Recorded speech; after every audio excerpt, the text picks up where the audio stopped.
আপনি কি জানেন গুয়াহাটিতে এমন একটি মন্দির আছে যেখানে একসাথে পূজিত হন সূর্য, চন্দ্র, মঙ্গল, বুধ, বৃহস্পতি, শুক্র, শনি, রাহু এবং কেতু, অর্থাৎ 9টি গ্রহ। অনেকে তো বিশ্বাস করেন এই মন্দিরে ভক্তিভরে প্রার্থনা করলে গ্রহদোষের প্রভাব কমে যায় এবং জীবনে আসে শান্তি ও শুভ ফল। তো চলুন আজকে আমরা ঘুরে দেখব গুয়াহাটির সেই ঐতিহাসিক নবগ্রহ মন্দির। তো সবাই কেমন আছেন? আশা করি সবাই ভীষণ ভালো আছেন। আজ আমরা চলে এসেছি গুয়াহাটির চিত্রাচল পাহাড়ে অবস্থিত বিখ্যাত নবগ্রহ মন্দিরে। শহরের ব্যস্ততা থেকে একটু দূরে পাহাড়ের ওপরে এই মন্দিরে পৌঁছানোর পথটাই যেন ভ্রমণের এই আনন্দকে আরও বাড়িয়ে দেয়।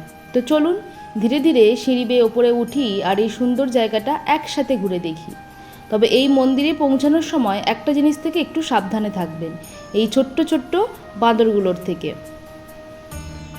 এই মন্দিরের বাইরে তাকালেই চোখে পড়বে পুরো গুয়াহাটির অসাধারণ দৃশ্য, দূরে ব্রহ্মপুত্র নদ আর শহরের বাড়িঘর আর সবুজে ঘেরা পাহাড়, সব মিলিয়ে মন ভালো হতে কিন্তু আপনার বাধ্য।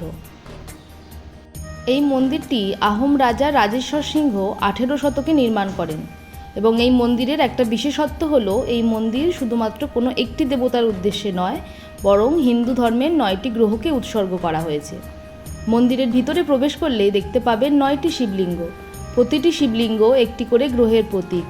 প্রতিটির উপর আলাদা রঙের কাপড় বাঁধা থাকে, যা সেই গ্রহকে নির্দেশ করে। এখানকার পরিবেশটা না খুবই শান্ত, ঘণ্টার শব্দ, ধূপের সুগন্ধ আর ভক্তদের প্রার্থনা, সব মিলিয়ে একটা অন্যরকম অনুভূতি তৈরি হয়।